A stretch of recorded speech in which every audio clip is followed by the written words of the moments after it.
I guess the lesson for the day is if your distinguishing characteristic is your eyebrows and you're walking around in a mask, you should probably do something to temper down your eyebrows a little bit or you're going to get caught. Unless your plan was to get caught all along. That's my working theory anyway. Who the hell knows? We'll talk about. Fascinating story, though. Now some witnesses in that McDonald's. Listen to me, McDonald's.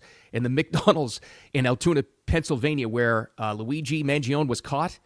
These two old guys are talking. They ID'd him before the cops even got there. Fascinating. And his lawyer is nuts, but it doesn't necessarily mean he's wrong. Because when you hear this guy, you may think the same thing I am.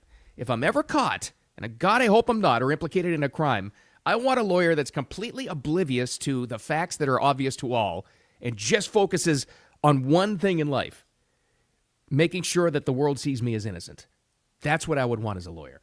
Daniel Penny is also speaking. His first big interview was on Fox yesterday with Judge Janine since the acquittal. We'll talk about that. And then some holiday stuff. NORAD is backtracking some Santa and what not to do at the holiday party. That's right. It's office Christmas party time. We'll wrap it up with that. But first of all, thanks for finding Wicked Radio. Appreciate you. As always, the audio podcast is always up wherever you get those. Shortly after we wrap up here, and then it lives as a live stream. All right, let's talk about Luigi. Mr. Mangione. Well, we already know the obvious stuff, right? He comes from a rich family. Looks at all his friends had said he completely twisted after he had a horrific back injury and the surgery there related. So, I mean, it stands to reason that his angst against the healthcare industry was probably related to not getting coverage, whatever it was, had United Healthcare, and that's what it was. And we went nuts. I mean, let's just face it. Let's call a spade a spade. It's a little bit odd because his family is apparently loaded. So it's not like you or me that's gone through fights with healthcare systems. And we've all been through it, believe me. Maybe the family could have paid for it on their own. Maybe he's got a larger agenda. Sounds like he does anyway. But what's fascinating is I'm convinced now that this guy wanted to get caught. We all know about the manifesto, had social media posts that were kept up until the feds took him down. People who have manifestos, they have a message, right? And I'm putting my communication coach hat on here. When they want a message to get out to the world, how's the world going to hear it? You get caught. If he didn't commit a horrific crime, are we talking about this guy? No. And sadly, a CEO lost his life over this. And I know there's a lot of people who are like, oh, good, they deserved it. You know, I know it's a crazy thought, but it actually is possible to hate the healthcare system and not want to get a CEO murdered. I know that's crazy, but, you know, I'm seeing a lot of crazy talk out there about that. This is why I think he got caught.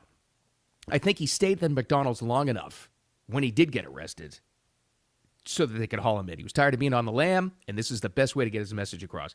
Listen to these two guys, though. Well, one guy. But he was there with his friend, older guy, probably go to McDonald's every single day and get their coffee or Big Mac or whatever it is.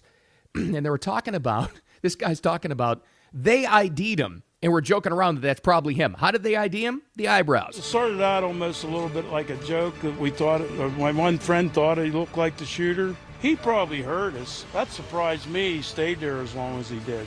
From what I was told, the worker that took his order, she said his eyes and his eyebrows, she just thought it was him. It's unbelievable. I still can't hardly believe it's for real, you know. It's one thing to have the crazy Luigi eyebrows that are distinguishing, but when you're running around with a mask on, what do you mainly see? The eyebrows. He didn't do anything to tamper those things down, so of course he's going to get ID'd. And listen to what he said there. And he stuck around. He thinks Luigi overheard him and his friend talking about him and still stuck around in the McDonald's long enough to get caught. The guy wanted to get caught. I think that's obvious at this point. And he did get caught, and he was in court for the arraignment, made a big statement to the media because he saw the cameras there, obviously. And anybody that's got a manifesto wants to make a statement. What did he yell? Well, he yelled this. And it's completely out of touch. And it's an insult to the intelligence of the American people and the lived experience.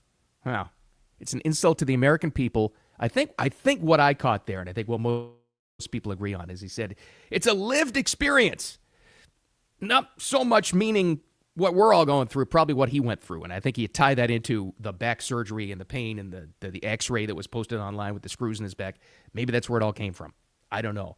But he's trying to get a message across. That's why he did this. It's what people with manifestos do. That's why. So we'll see what happens with the guy. Like I said yesterday, from here, I don't know. I don't know if we learn that much more about the background from what we know right now. It may cap right here. Because the feds, New York officials, and he's fighting extradition, and the feds especially, don't want that much information about a manifesto getting out there, even though some has been published, because they don't want copycat crimes. It's the most influential people in our society are corporate CEOs, like the poor guy that got gunned down. And I'll still say poor guy, because sorry, I mean, you can hate the healthcare system and not want to see the guy murdered. We don't want to live in a country where we just pick off heads of corporations we don't like. That's not a good thing. There's a different way to do it.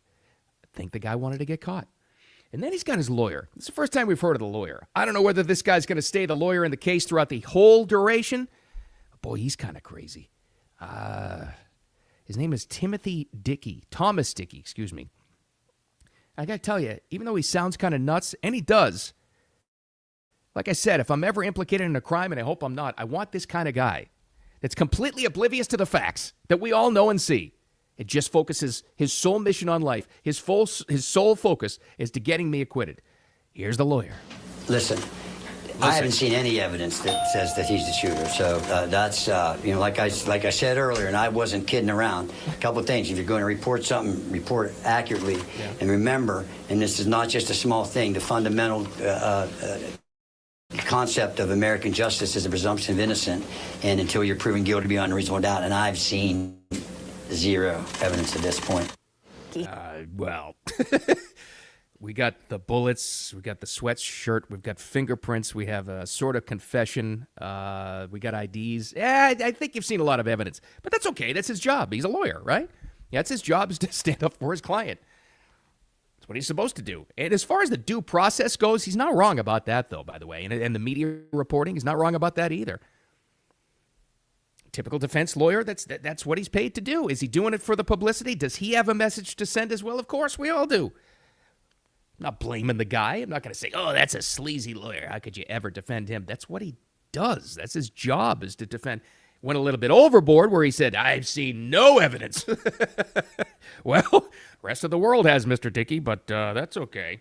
I don't know. I don't know if that guy's going to be his lawyer for the whole time, but I kind of hope so, and I know this is self-serving, but I really hope that's his lawyer throughout the whole, pre-trial and trial and sentencing, because I want to hear more from that guy, because he's just for entertainment purposes only. He's kind of fun.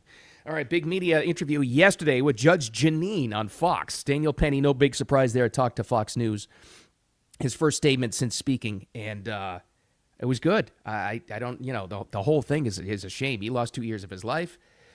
Jordan Neely is now dead, not because of Penny, but we all know the background of that story. It never should have happened in the first place. I don't think he should have been arrested in the first place, but I think what his statement said to the world should, I think we know better, common sense would tell you it won't, but it should clear up exactly why he did what he did. He was worried about his fellow passengers, and he's been consistent about this since the beginning. Here he is. The guilt I would have felt if someone did get hurt, if he did do what he was threatening to do, would never be able to live with myself. And I'll take 1 million court appearances and people calling me names and people hating me just to keep one of those people from getting hurt. Yeah.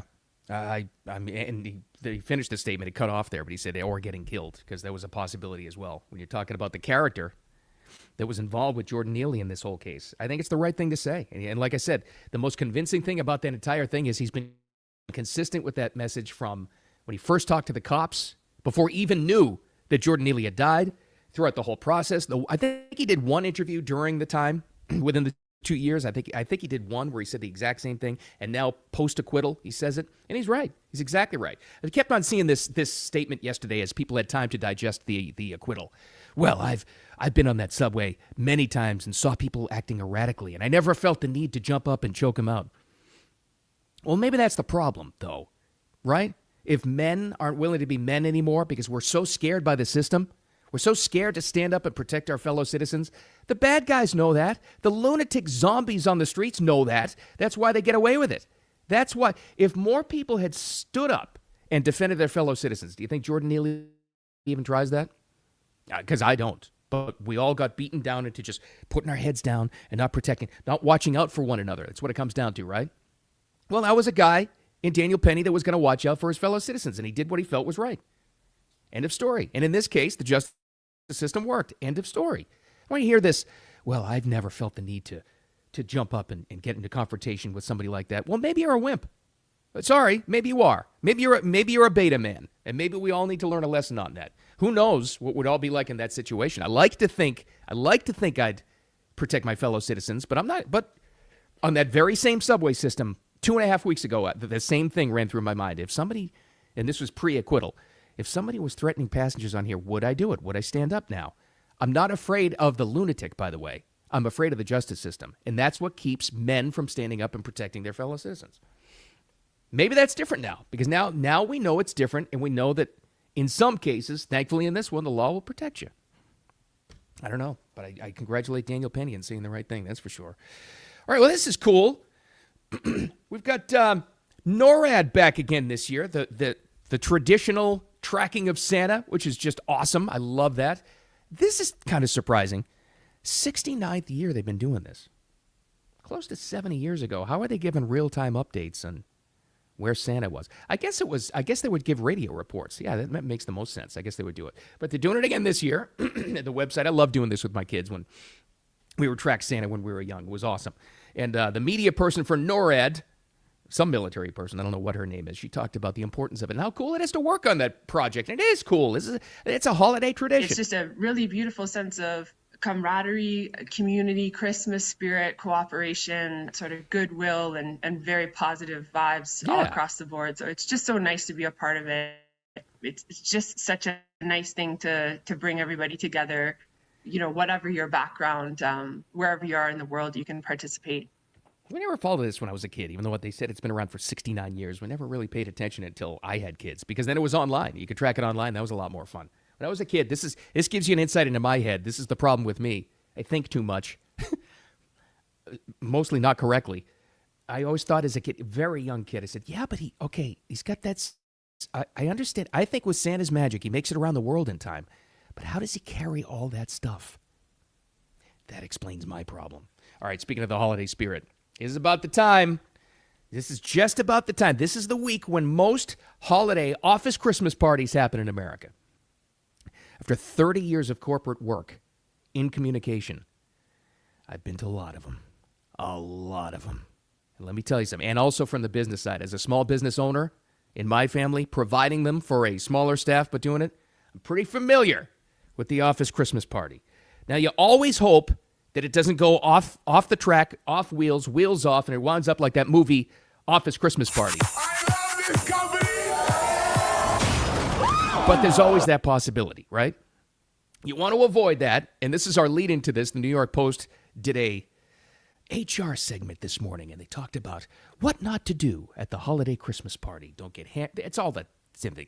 Don't get hammered, don't overshare, don't mix business and romance, don't ignore the dress code, don't post without consent. That actually is a big one. I've seen some people in my world get in trouble for posting pictures of their higher-ups in doing things that they shouldn't have, and that got them in trouble. So don't do that either. But here's the message I want to leave you with the office Christmas party. If you've been to enough of them, now when you're new in the working world, you're like, yeah, this is gonna be great. We're gonna party. We're gonna get hammered. This is awesome, and I can't wait for it. Even if it's on like a Wednesday because the boss is too cheap to pay for a primetime spot, that's okay. They're still giving you something nice in a Christmas party. If you're thinking about not going, I can't express to you enough how that's a bad idea. They'll always tell you it's completely voluntary. They may even put it on the invitation. It's completely voluntary. You don't have to go to the holiday party if you don't want to. Listen to me. What they mean is, we're throwing you this party, and you better frickin' be there. Trust me, that's what they're saying. So, how do you deal with that? First of all, tell yourself, you know what, it's a party. They're doing something nice for us. What do I have to do? How tough can a party be? Even if you hate all your coworkers. The second thing is, you gotta go. You have to go. Doesn't mean you have to be there for hours at a time and be miserable. And here's the key. You find a buddy, because there's always somebody else, coworker, friend, whatever it is, that doesn't want to be there either. You partner up, and this is what you do. You cover for each other. Because what you're going to do is make the round in the room, say hi to everybody, especially the important people, and thank the person, boss, GM, whatever, owner, responsible for throwing the party. Thank them, get your face seen, and then you get the hell out of there. Go screw out of there as fast as you can. But when you do that, people are going to ask where you are. This is where your partner comes in. You cover for them, they cover for you, and you say, where'd Bill go? And your partner says, I don't know. I just saw him a minute ago. And vice versa. Whoever asks first covers for that person, right? You don't have to stay there long.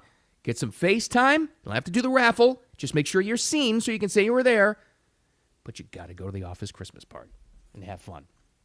That's how you get out of that. Trust me, I've been to enough of them. But enjoy it. I hope you have an awesome one.